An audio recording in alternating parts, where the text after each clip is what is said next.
saying good morning, everyone.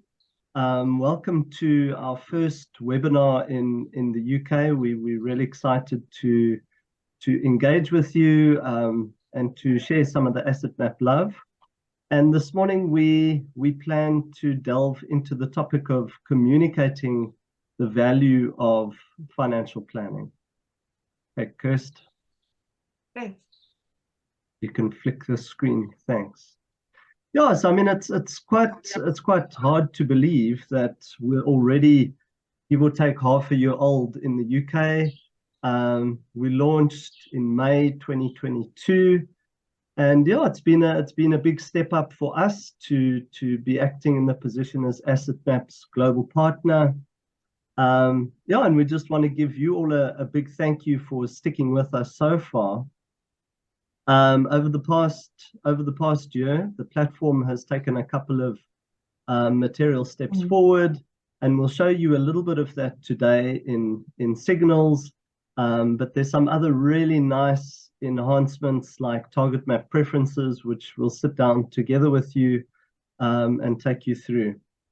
Some of the other big stories in the year, we launched our referral program, which we think is certainly in South Africa, it's loved by all financial planners. So just to refresh your memory, for every referral that signs up, we take the next month's subscription on us. Yeah, and then maybe one final thing to chat about before we get into the detail is we launched our practice proposition, and that is for practices with more than one advisor and potentially admin assistants and paraplanners. So depending on how your practice is set up, you can get up to 35% off the licenses in your practice. So that's really been a substantial benefit to small to medium-sized practices. Yeah, and I love our little corgi in the left-hand corner there. The 1, 2, 3. I hope you're finding Asset Map as easy as 1, 2, 3, because we're about to show you 4, 5, and 6. So, Kirst, if you could please slip into the next slide. Yeah, so we're going to share with you the 3, 4, 5, and 6 of communicating the value that we add through the client engagement using Asset Map. So I think really what we're hoping to stress today is how can we be intentional about the value that we are adding and the value that we are communicating with our clients. You can skip this. And I think if you know us, you know this slide.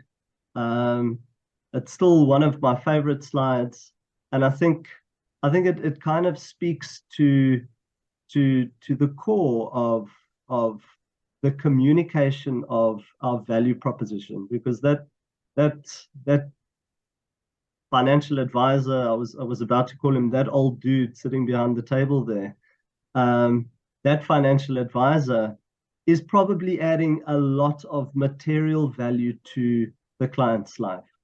But the problem there is he's speaking in gobbledygook and the clients don't get it. So when they go home and they translate what they learned to their family, what they will be left with is a sense of, gee, things are hopefully things are sort of okay. It could equally be things are sort of not okay, but a profound inability to explain either way.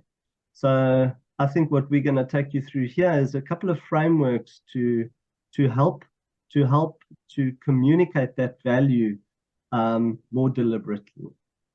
So yeah, how do we be more intentional in the, just go one back, Kirst. How do we be more intentional in the value that we add to clients?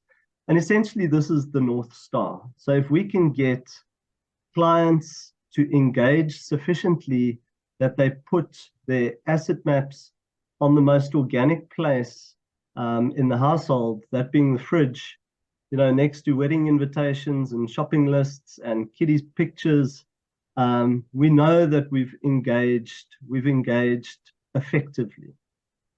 Next one, please.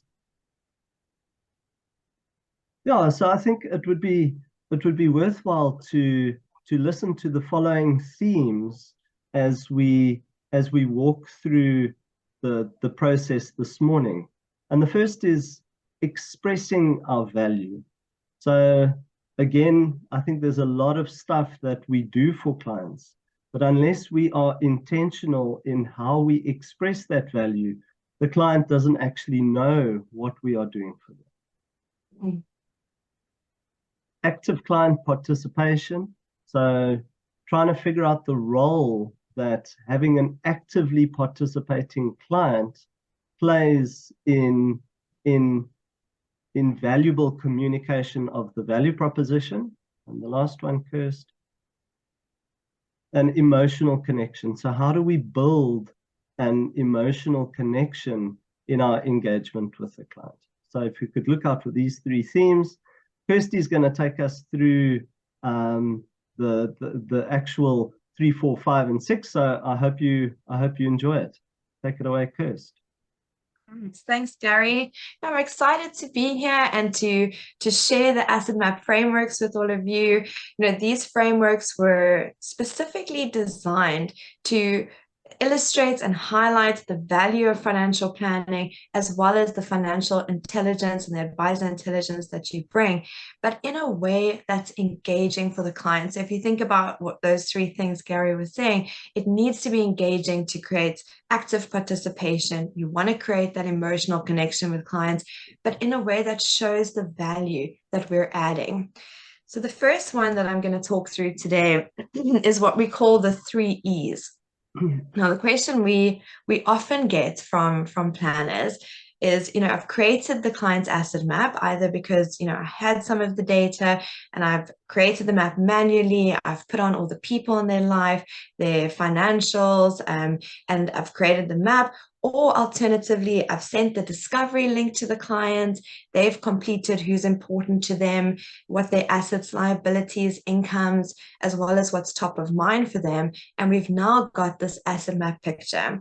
But what next? What's the process that I now follow with the client to take them through this map? Because we know asset map is, it's a great picture, but it's not about just a report. It's about the way it helps us engage the client and create an engaging space. So this is a great framework for that. We call it the 3 E's, obviously, because it's explore, educate, and elevate. And the idea behind it is to start by just exploring what we see on the map. And you want to start right at the top with the people. So these are the people that we know about, or these are the people that you've indicated are important to you. Tell me more about them. Tell me about your relationship with them. Let's understand where those people are in life at the moment, because these are the people that are ultimately impacted by the decisions that we're going to make together today. So let's get an understanding of who those people are. Also, to highlight if there's anyone missing. Is there anyone important in your life that's not there? What about your parents, your in-laws, children, businesses? Let's understand all the people and entities. And then it's about exploring everything we see on.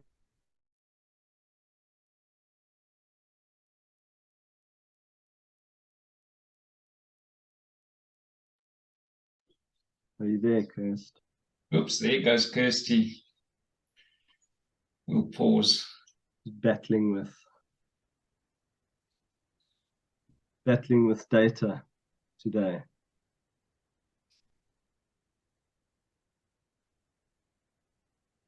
Which E was she on, Benny? Educate.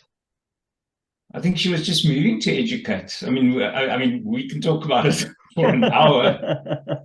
I love this. We know this. If clients don't understand, they can't make decisions, or certainly not quickly. And so that education part is absolutely critical. And we joke. Gary, you know this in the industry. We joke about it. Clients don't understand their financial plan. Yeah. And that's such an indictment on us as an industry. Imagine that. We sort of say with glee, you know, our clients don't understand.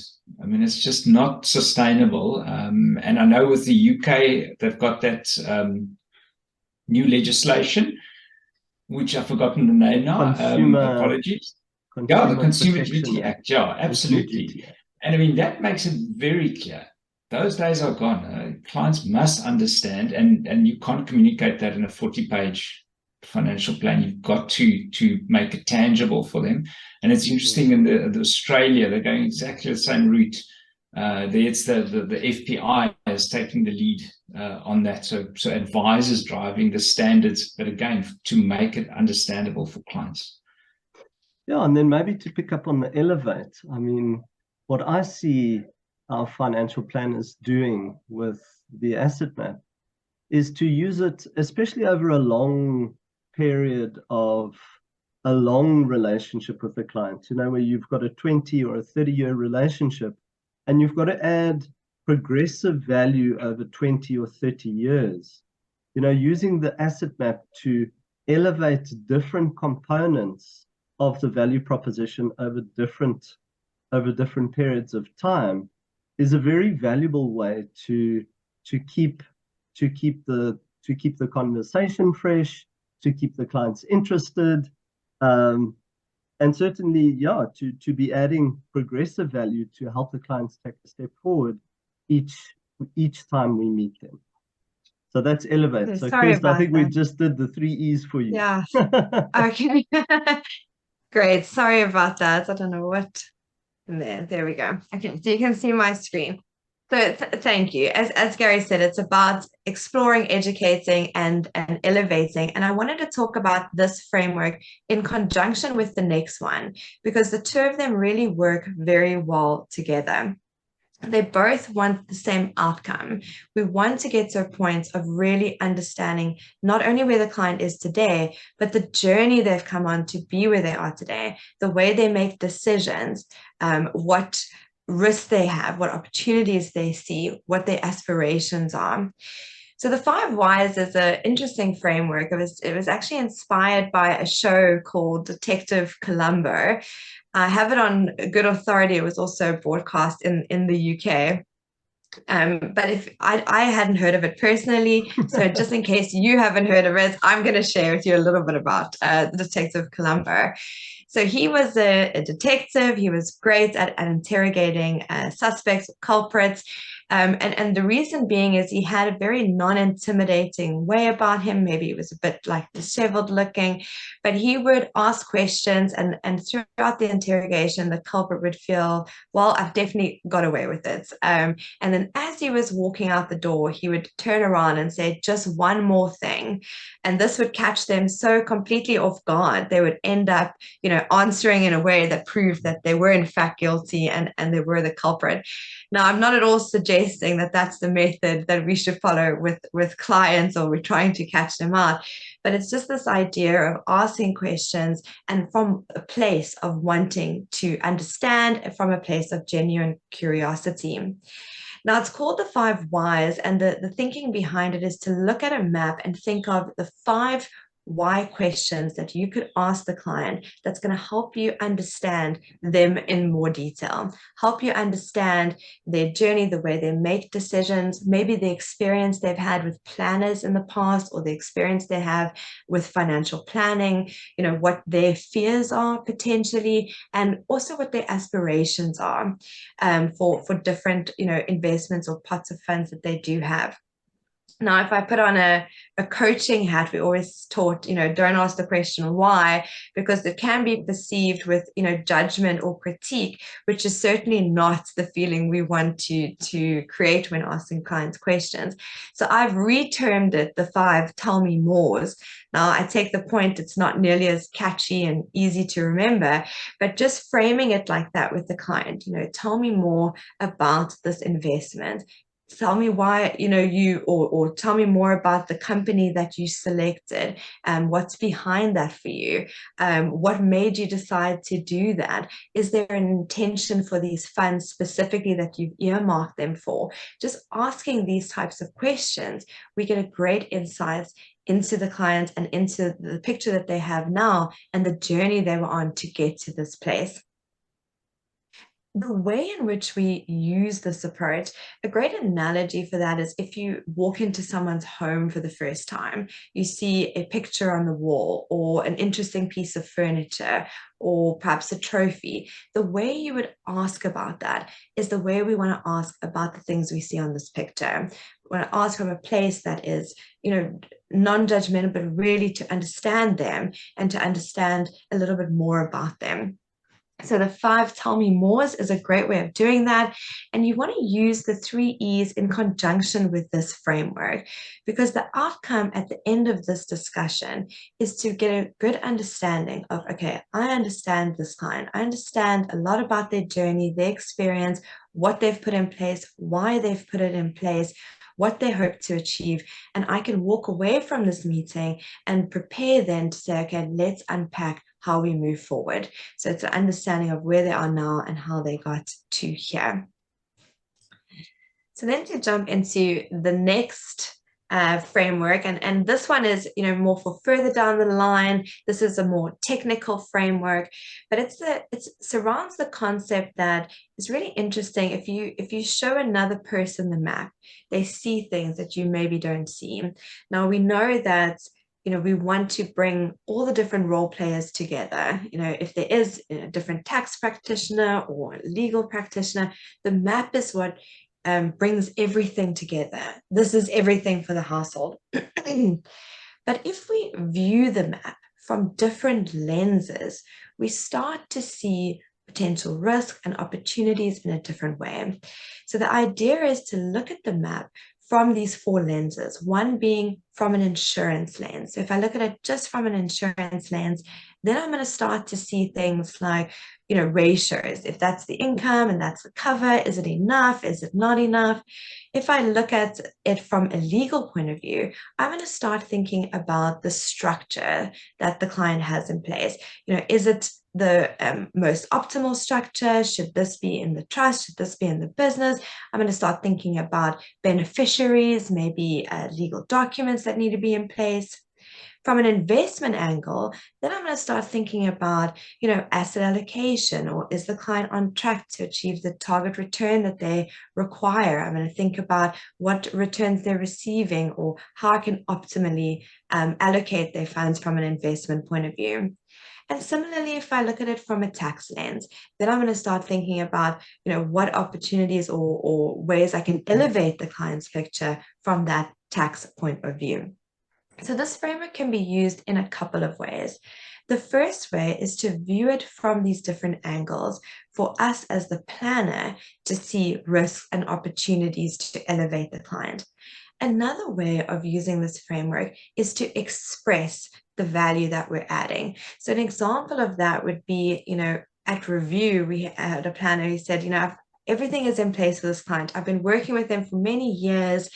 We've structurally, things are in place, investments are all in place, and it's moving along nicely. But the value the planner is adding throughout that is because they're constantly reviewing these different aspects. And this framework is a great way of expressing that back to the client, saying what we've looked at your picture, your financials from an insurance point of view. We can see as a reminder, we put this in place, we added this so that we know that in that event, you are protected. We've looked at it from a legal point of view, which is why we've put these specific structures in place. Or let's just remind you of the beneficiaries on everything from that legal aspect. From an investment point of view, this is our plan. From a tax point of view, this is the plan. Then the client is sitting back and seeing, okay, these are all the things that financial planning is doing during the year between our reviews, analyzing my portfolio from these different aspects. So they can start to feel the value of financial planning and the value that we're adding. If we think of Adam, he uses this in engaging with his clients, and he actually says he sits in the meeting with the client, puts the map up on the screen and takes a step back and says, just give me a minute, I just want to work through it from an insurance point of view. And he talks through as if he's going through it for himself, but while he's doing that, the client is again feeling and feeling that value that you're expressing through that. So this is a great framework. Even if you even if you're not specifically using this framework in that engagement, if you're in a team where there's, other people in the business, whether it's para planners, whether it's other planners, I really encourage you to, before going to engage with the client, is just showing someone else in the team the map. It is amazing to see, as soon as someone else looks at it with their perspective, with their experience, with their advisor intelligence, they start seeing things that we maybe didn't see. It's a great way of bringing the whole team on board to say, this is where this household is, and these are the things that we're seeing. Okay. Kirsty, if I can just add, I had a great tip in the last 2 weeks, yes, where they say, if you start bringing in a junior planner into a meeting, give them a portion of the agenda, even if it's a small portion of the agenda, to talk to. And I think this is a fantastic way we can say, listen, I'll talk to you about this and this. The junior planner so-and-so is going to talk to you about it from an insurance perspective. It's just a great way to introduce them and get them comfortable to talk and get the client comfortable with the junior planner. I love that. I mean, I think it's a great way, because and it could be something they have, more affiliation to or background in, and bring that in to the conversation as well. So I think that's great. All right, and then the 6 L's, or the financial fire drills framework. This is again a framework that's trying to look forward and say, what are the 6 things that potentially could derail a household's financial position. And they call it the 6 L's because they all start with an L, but also financial fire drills because it's inspired by a fire drill. Now, we've all been through our share of fire drills in our lifetime. And I think the key thing about a fire drill is we want everyone to understand, if something doesn't go to plan, something happens, there's a plan in place. We know what the plan is. We know who to talk to. We know who to get information from. And that's the thinking here. So can we take that same concept, but apply it to financial planning? So let's talk through these 6 L's. The first one is liquidity, which is really about saying, if there's an event where I can no longer earn the income that I'm earning. You guys still there? Okay, sorry. I thought it went off for a second. You have to keep moving, so I know. If there's a liquidity event and you can't earn the income for a certain period of time, what is the plan that we have in place for that? Is there a plan? Where will we access the funds? Look, long-term disability. Someone in the house, has a disability event. What is the impact on the household? Can we weather that event? What is our plan? Same for if there's a loss of life in the family, or someone gets an illness, a longer-term illness. What impact does it have? Longevity, we live longer than we expect. Will our retirement funds be able to endure that? And legacy is really thinking about, from a legal and legacy point of view, is everything in place? And that's a one that you could spend a whole hour, at least talking through, things like, it's not just wills, but living wills and social media accounts, and what is the plan in the event of things happening, and who do we talk to, and where do we find everything that we need in the event of that happening? So that's really a conversation around, is everything in place? Now, these are great to work through with the client. And what I really like about it is the idea is to put the map in front of the client. Instead of us as the planner saying, we need to make sure you're protected against the death, is to ask the client, if this event were to happen, what would your plan be? Show me on this map where you'd access funds if there was a liquidity event, what the plan is if there's a death in the family. Now, because most of the time clients have some sort of idea in their head, these are the things we would do. And then it's great to just elicit that from the client, get that information, jot it down, and be able to say, okay, that's a great starting point. Now we can go away and tell you whether that plan is going to sustain that need. Can you withhold that event, or what changes do we need to make together? As a reminder, in Asset Map, we have a financial fire drills report. You can access it under any household in Asset Map. If you click on the reports tab, it's a great resource to use, before a meeting with a client, just sharing it with them and asking them just to work through that before your conversation, or working through it with the client. I also love this framework as a way of moving the conversation from asset map, the picture where you are today, to how on track are you to achieving the different goals you have. So this is a great way of facilitating that. You can see it just works through those different sections, asking, is there a plan or not? Does it require modification? And just jot down briefly what that plan is for you. This is also a great framework if, again, everything is in place, to gain an understanding of whether the client understands the plan in place for each of these events. Again, expressing that value. We've put all of this in place. Let's make sure we're on the same page with what those things are, what that plan is in the event of that happening. Just an example of one completed. You can see here, might be saying, yes, there's cash available, or we need to review the wills, or everything's okay, but we need to check 1 or 2 items in that space.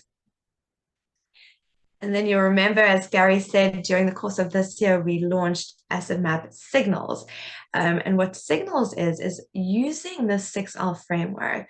The question was, can we take the information that is in Asset Map already? So we have, the client's ages, their incomes, their assets, liquidity assets, retirement assets, insurance.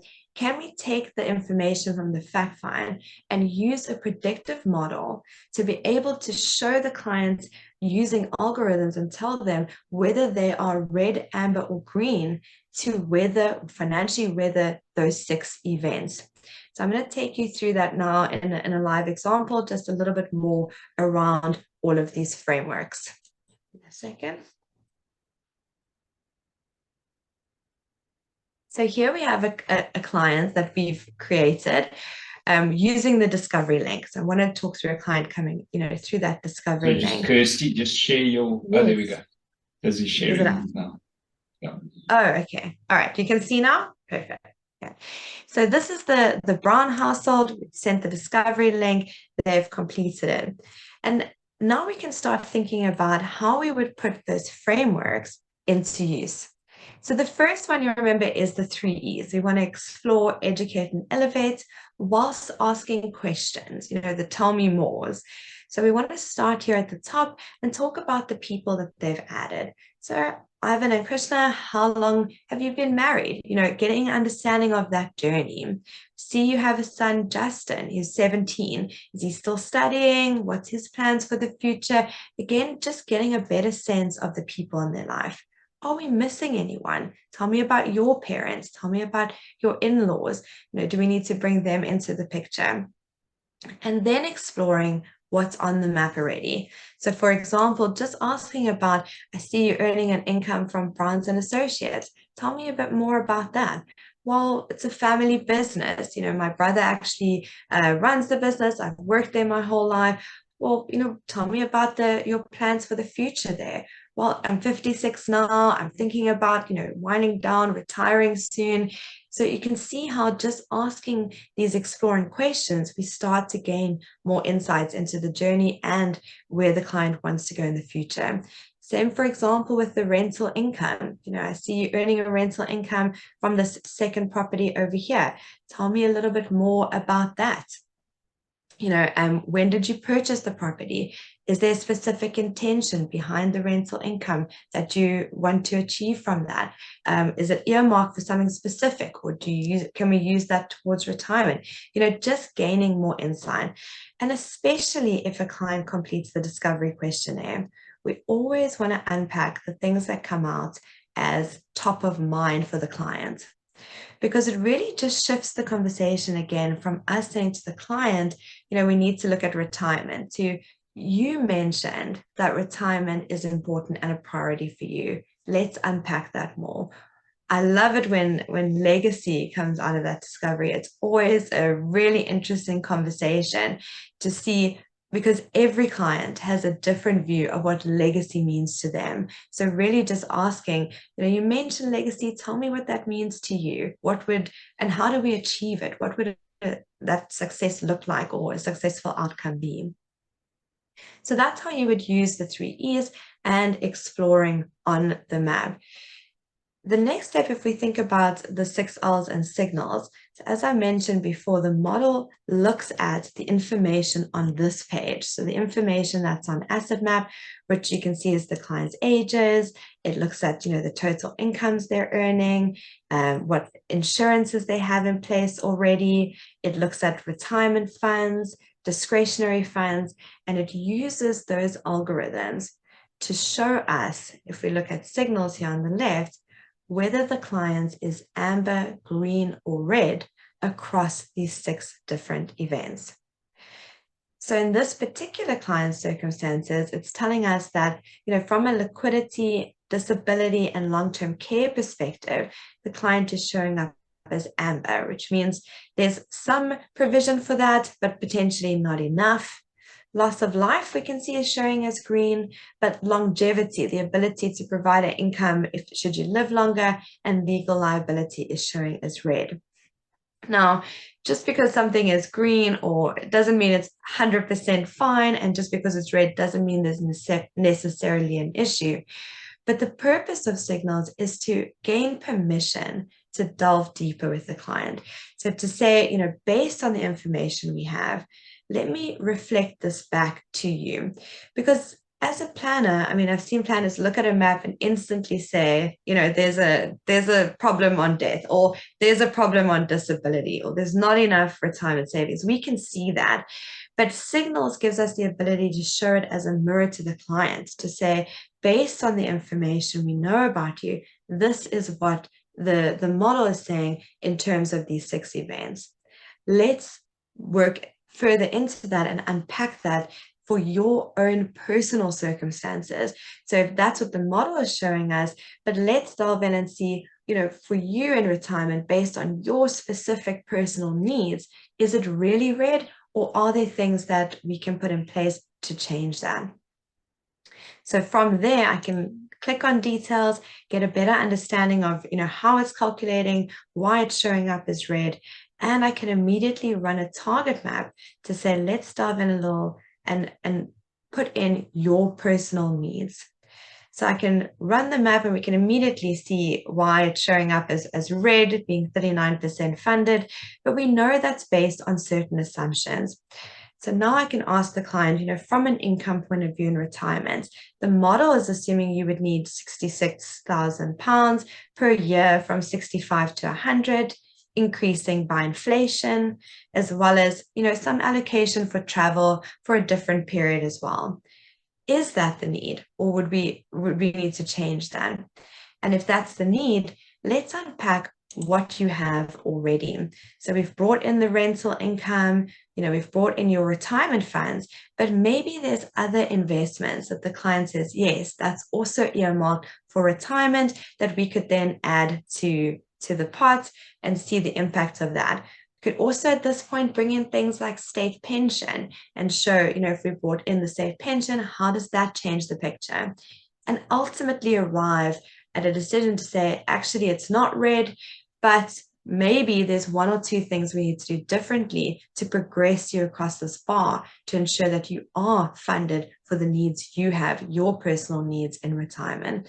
So again, signals is just a great way of leading into this conversation to really make it personal for the client. Okay. So I'm going to pause there and just jump back.